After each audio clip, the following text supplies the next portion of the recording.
renovations. I have walked behind the house down to the spring, and it is barely a trickle. But they would have carried buckets of water on a regular basis. They didn't have a well that they drew from. They literally dipped water from the spring.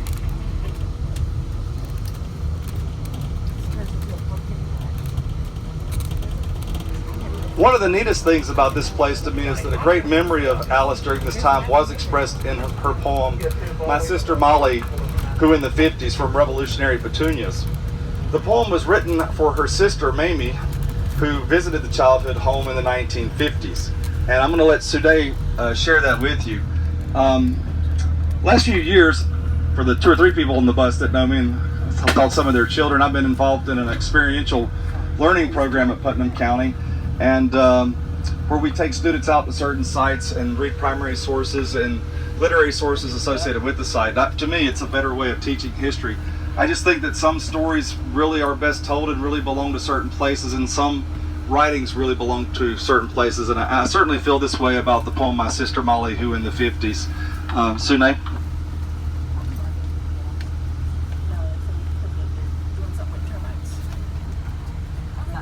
I'm going to be reading My Sister Molly, Who in the 50s, which is a poem from Revolutionary Petunias and Other Poems by Alice Walker.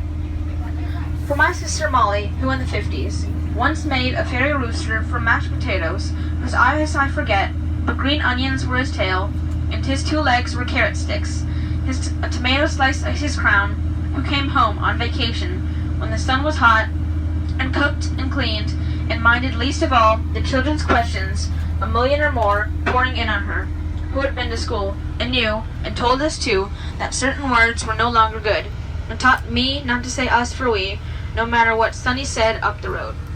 For my sister Molly, who in the 50s knew Hamlet well and read into the night, and coached me in my songs of Africa, a continent I never knew but learned to love, because they, she said, could carry a tune, and spoke in accents never heard in Eatonton, who read from prose and poetry, and loved to read Sam McGee from Tennessee. On nights the fire was burning low, with Christmas wrapped in angel hair, and I, for one, prayed for snow. Who in the 50s knew all the written things that made us laugh and stories by the hour, waking up the story buds like fruit. Who walked among the flowers and brought them inside the house, and smelled as good as they, and looked as bright.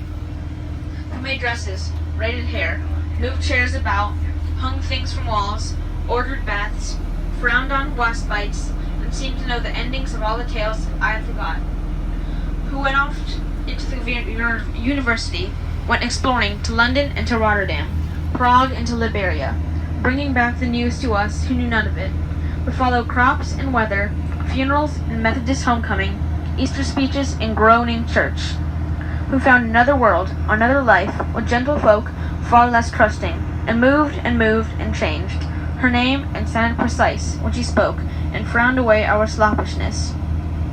Who saw us silent, cursed with fear, a love burning, inexpressible, but sent me money, not for me, but for college, who saw me grow through letters, the words misspelled, but not the long stretching growth, the tied and twisting tongue, feet no longer bare, skin no longer burnt against the cotton, who became someone overhead, a light in 1,000 watts, bright and also blinding, and saw my brother cloddish and me destined to be wayward, my mother remote, my father a wearisome farmer with heartbreaking nails. For my sister Molly, who in the 50s found much unbearable, who walked where few had, understood and sensed our groping after light, and saw some extinguished and no doubt mourned. For my sister Molly, who in the 50s left us.